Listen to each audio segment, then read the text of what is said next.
શ્રી ગણેશાય નમઃ. મિત્રો, આપ જોઈ રહ્યા છો યુટ્યુબ આપણી ચેનલ આવો સત્સંગમાં આપ સૌનું સ્વાગત છે. આજે પુરુષોત્તમ માસનો 15મો દિવસ છે અને આજે છે પુરુષોત્તમી પૂર્ણિમા. આજના દિવસે આપણે પુરુષોત્તમ માસ મહાત્મય કથા અધ્યાય 15મો સુદેવને પુત્ર પ્રાપ્તિ તથા આજની કથા વાર્તા ભોળી ભરવાડણની વાર્તા સાંભળીશું. જો આપને આ વિડીયો પસંદ આવે તો લાઇક કરજો, શેર કરજો. આપ આ ચેનલ પહેલી વખત જોઈ રહ્યા છો તો સબસ્ક્રાઈબ કરી લેજો, જેથી આવનારા વિડીયોની માહિતી આપ સુધી તુરંત પહોંચી શકે. ધન્યવાદ. શ્રી કૃષ્ણ ગોવિંદ હરે મુરારે, હે નાથ નારાયણ વાસુદેવ. બોલો પુરુષોત્તમ ભગવાનની જય. પુરુષોત્તમ માસ કથા અધ્યાય 15મો સુદેવને પુત્ર પ્રાપ્તિ. સુત પુરાણી સૌનકાદિ ઋષિઓને કહે છે, હે મુનિ શ્રેષ્ઠો, સુદેવે ભગવાન વિષ્ણુને પ્રણામ કરીને તેમની સ્તુતિ કરી. પ્રસન્ન થયેલ ભગવાન વિષ્ણુએ વરદાન માંગવા કહ્યું. ત્યારે સુદેવે કહ્યું, હે પ્રભુ, જો આપ મારા ઉપર પ્રસન્ન થયા હો તો મને એક સંતાન આપો. મારો સંસાર નીરસ થઈ ગયો છે, તેને નવ પલ્લવિત કરો. ત્યારે ભગવાન વિષ્ણુ સુદેવને કહે છે, હે બ્રાહ્મણ શ્રેષ્ઠ, તમારા નસીબમાં સંતાન લખ્યું જ નથી. 7 જન્મ સુધી તમારા ભાગ્યમાં પુત્ર સુખ નથી. ભગવાનના આવા વચનો સાંભળીને બ્રાહ્મણને આઘાત લાગ્યો અને તે મૂર્છાવશ બની ગયા. પતિની આવી દશા જોઈને તેની પત્નીની આંખો ભીની બની. તે પતિને ભાનમાં લાવવા પ્રયત્ન કરવા લાગી. તેણે પોતાના પતિને ઉદ્દેશીને કહ્યું કે, હે પતિદેવ, વિધિના લેખ મિથ્યા હોતા નથી. પ્રભુ ભક્તિને સર્વોત્તમ ગણવામાં આવે છે, છતાં ભાગ્ય પ્રબળ છે.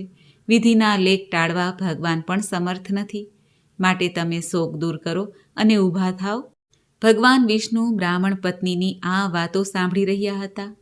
તેઓ શાંત રહ્યા, પરંતુ ગરુડજીથી શાંત રહેવાયું નહીં. પોતાના સ્વામીની શક્તિની અવગણના આવા શબ્દોથી તે સમસમી ગયા અને ક્રોધવશ બની ગયા. ગરુડજીએ ભગવાન વિષ્ણુને વિનંતી કરી કે, હે પ્રભુ, આપે આ બ્રાહ્મણને વરદાન માંગવા કહ્યું હતું. તે જ્યારે વરદાન માંગે છે ત્યારે આપ અશક્તિ દર્શાવો છો, તે યોગ્ય નથી. બ્રાહ્મણ અને તેની પત્નીનું દુઃખ આપ જોઈ શકો છો. આપ દયાળુ છો, દીનબંધુ છો, દયા સિંધુ છો. ભક્તોના દુઃખ આપ સહન કરી શકતા નથી. તો આજે આપ આટલા શાંત કેમ છો? આપેલું વચન જો મિથ્યા થશે તો જગતમાં મેણું રહી જશે. પછી આપની ઉપાસના કોણ કરશે? આપની કોઈ પૂજા નહીં કરે. માટે હે પ્રભુ, આપ બ્રાહ્મણ દેવને હર કોઈ પ્રકારે એક પુત્ર આપો. ગરુડજીની આવી વાણી સાંભળીને ભગવાન વિષ્ણુએ ગરુડજીને કહ્યું, હે ગરુડ, જો તારી આવી ઈચ્છા હોય તો તું જ આ બ્રાહ્મણને એક પુત્ર આપીને તેની ઈચ્છા પૂર્ણ કર. તું મારું વાહન છે, હું તને આશીર્વાદ આપું છું. પોતાના માલિકના આશીર્વાદથી પ્રેરાઈને ગરુડજીએ બ્રાહ્મણને કહ્યું, મારા સ્વામીની આજ્ઞાથી હું તને એક પુત્રનું વરદાન આપું છું. તમારે ત્યાં મારા પોતાના અંશથી જ પુત્રનો જન્મ થશે. તે તમારા સંસારમાં સુખ શાંતિ આપશે. આમ કહીને ગરુડ ભગવાન વિષ્ણુને પોતાની પીઠ ઉપર બેસાડીને વૈકુંઠ ધામ લઈ ગયા. પુરુષોત્તમ મહાત્મયમાંનો સુદેવને પુત્ર પ્રાપ્તિ નામનો 15મો અધ્યાય પૂર્ણ થાય છે. બોલો પુરુષોત્તમ ભગવાનની જય. મિત્રો, તો આપણે સાંભળ્યું પુરુષોત્તમ માસના 15મા દિવસના અધ્યાયની કથા. હવે આ દિવસની કથા વાર્તા પણ સાંભળીએ. ભોળી ભરવાડણની કથા. બોલો પુરુષોત્તમ ભગવાનની જય. એક નાનકડું એવું ગામ, તેમાં થોડાક ખોરડાઓ. તેમાં બ્રાહ્મણોની વસ્તી વધુ હતી અને વિવિધ જાતિઓના લોકો ત્યાં રહેતા હતા. મર્યાદિત વસ્તીને લીધે દરેકને 2 પૈસા રડવા માટે આજુબાજુના ગામમાં જવું પડતું હતું. ગામની બાજુમાં થઈને નદી વહેતી હતી. આથી બીજા ગામમાં જવા આવવા તકલીફ પડતી નહીં. આ ગામમાં 2-4 ભરવાડના ઘર હતા. તેમાં એક ઘરમાં ભરવાડ અને તેની પત્ની ભરવાડણ રહેતા હતા. થોડા ઢોર ઢાંખર હતા, તે લઈને ભરવાડ તેમને ચરાવવા જતા. જ્યારે ઘરના કામોમાંથી નવરી પડે એટલે ભરવાડણ પણ બાજુના ગામમાં દૂધ વેચવા જતી. તેનું નામ ભોળી હતું. સાચે તે ભોળી જ હતી. પુરુષોત્તમ માસ આવ્યો. ગામના ઘણા લોકોએ પુરુષોત્તમ વ્રત ચાલુ કર્યું. એટલે ભોળીએ પણ બધાની સાથે પુરુષોત્તમ માસનું વ્રત ચાલુ કર્યું. તે રોજ સવારે વહેલા ઉઠીને નદીએ નાહવા જાય, કથા વાર્તા સાંભળે. આમ કરતાં કરતાં પુરુષોત્તમ માસ પૂરો થતાં ઉજવણાનો દિવસ આવ્યો. ભોળી મૂંઝાણી. તેણે એક બ્રાહ્મણને જમાડવાનો વિચાર રાખ્યો. ભોળી આમંત્રણ આપવા એક બ્રાહ્મણને ત્યાં ગઈ. ત્યારે બ્રાહ્મણે જમવા આવવાનું ના કહ્યું. બીજા બ્રાહ્મણ પાસે ગઈ. તેણે પણ ના કહી. તેણે ત્યાં કોઈ બ્રાહ્મણ જવા તૈયાર ન હતા, કેમ કે બ્રાહ્મણો જાણતા હતા કે ભોળીને ત્યાં જમવા જઈશું તો ભોજનમાં ઘેંસ અને છાશ જમવા મળશે. આથી કોઈએ પણ આવવા હા ન પાડી. બ્રાહ્મણને જમાડ્યા વગર વ્રત કેમ પૂરું થાય? આમ વિચારીને નિરાશ થઈને તે 2 દિવસ સુધી જમી પણ નહીં. ઘરનું કંઈ કામકાજ કર્યા વગર નિરાશ વદને 2 દિવસ સુધી બેસી રહી. તે મનમાં ને મનમાં પુરુષોત્તમ ભગવાનને યાદ કર્યા કરતી. છેવટે પુરુષોત્તમ ભગવાન તેની વહારે આવ્યા. બટુક બ્રાહ્મણનું રૂપ લઈને તેના ઘેર પાસે આવીને પસાર થવા લાગ્યા. ભોળીએ જોયું કે બટુક બ્રાહ્મણ પસાર થઈ રહ્યા છે, એટલે ઝટ કરીને ઊભી થઈ. તેની પાસે જઈને બોલી, મહારાજ, મારે ત્યાં જમશો? ત્યારે બટુક બ્રાહ્મણ રૂપ ભગવાન કહે છે, હા બહેન, જમાડશો તો જરૂર જમીશું. ત્યારે ભોળી કહે છે, હે મહારાજ, મારે ઘેર તો ઘેંસ અને છાશ મળશે, ખાશો ને? ત્યારે બટુક બ્રાહ્મણ રૂપ ભગવાન કહે છે, બહેન, એ મને બહુ ભાવે છે. હું બ્રહ્મચારી છું. મને સીધું આપો, હું જાતે રસોઈ બનાવીને પણ જમી લઈશ. ભોળીએ રસોઈનો બધો સામાન બટુકદેવને આપ્યો. બટુકદેવ ઘેંસ બનાવીને છાશ સાથે પેટ ભરીને જમ્યા. બાકી થોડી પ્રસાદી ભરવાડણ માટે રહેવા દીધી. ભોળીને બ્રાહ્મણ પોતાને ત્યાં જમ્યા તેથી ઘણો આનંદ થયો. તેણે મનોમન પુરુષોત્તમ ભગવાનનો આભાર માન્યો. તેણે યથાશક્તિ બટુક બ્રાહ્મણને દાન આપ્યું. ભોળીને ખબર નથી કે આ તો સ્વયં પુરુષોત્તમ ભગવાન છે. જમ્યા પછી બટુકદેવ કહે છે, હે બહેન, મને થોડે સુધી મૂકવા આવો. ભરવાડણ બટુકને થોડે સુધી વળાવવા ગઈ. થોડે દૂર ગયા ત્યાં રસ્તામાં આંબળાનું ઝાડ આવ્યું. બાળ સ્વભાવ મુજબ બ્રહ્મચારી તો આ આંબળાના ઝાડ ઉપર ચડી ગયા. ઝાડને જોર જોરથી હલાવવા લાગ્યા. ઝાડને જોરથી હલાવતા ઝાડ પરથી કેટલાક આંબળા તૂટીને નીચે પડ્યા. બટુકદેવ નીચે ઉતરીને ભરવાડણને આ બધા આંબળા ઘેર લઈ જવા માટે કહે છે. ભરવાડણ પણ બધા આંબળા પોતાની પાસે એમ કપડું હતું તેમાં બાંધીને લઈ લીધા. બટુકદેવને વળાવીને તે ઘેર પાછી ફરી.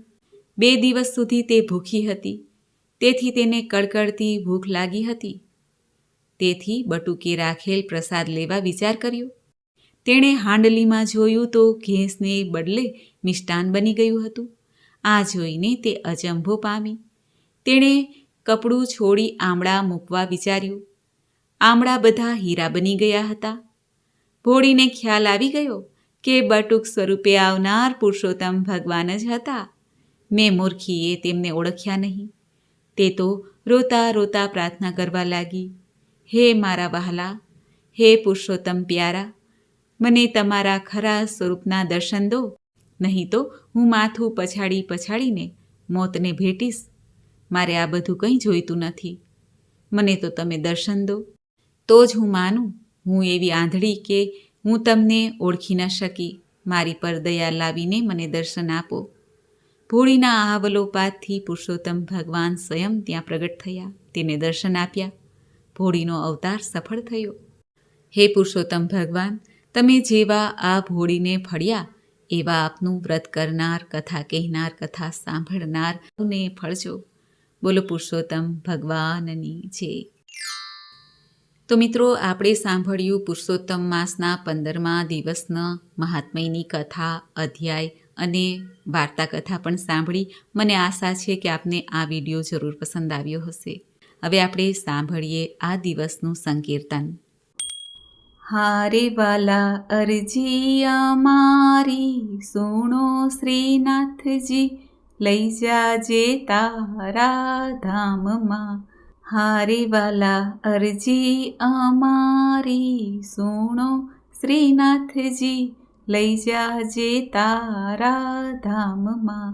હારે મારા અંત સમયના બેલી, હારે હવે મેલો નહીં હડસેલી. હારે હું તો આવી ઊભી તમ દ્વારે, શ્રીનાથજી લઈ જાજે તારા ધામમાં. હારે વાલા અરજી અમારી, સુણો શ્રીનાથજી લઈ જાજે તારા ધામમાં. હરે નાથ કરુણા તણા છો સિંધુ, હારે હું તો યાચું છું એક જ બિંદુ. હારે એક બિંદુ નહીં થાય ઓછું, શ્રીનાથજી લઈ જાજે તારા ધામમાં. હારે વાલા અરજી અમારી, સુણો શ્રીનાથજી લઈ જાજે તારા ધામમાં. હારે મારું અંતર લેજો વાંચી, હારે નથી મહેંદીમાં લાલી લખાતી. હારે પાને પાને એ પ્રસરી જાતી, શ્રીનાથજી લઈ જાજે તારા ધામમાં. હારે વાલા અરજી અમારી, સુણો શ્રીનાથજી લઈ જાજે તારા ધામમાં. હારે તને સમજું ને શું સમજાવું, હારે કહે તો અંતર ખોલી બતાવું. હારે તારા ભક્તોને એક જ આશ્રય, શ્રીનાથજી લઈ જાજે તારા ધામમાં. હારે વાલા અરજી અમારી, સુણો શ્રીનાથજી લઈ જાજે તારા ધામમાં. લઈ જાજે તારા ધામમાં. બોલો ભગવાન શ્રી કૃષ્ણની જય, પુરુષોત્તમ પ્યારાની જય. મિત્રો, મને સાંભળવા માટે ધન્યવાદ. આપ સૌને મારા જય શ્રી કૃષ્ણ.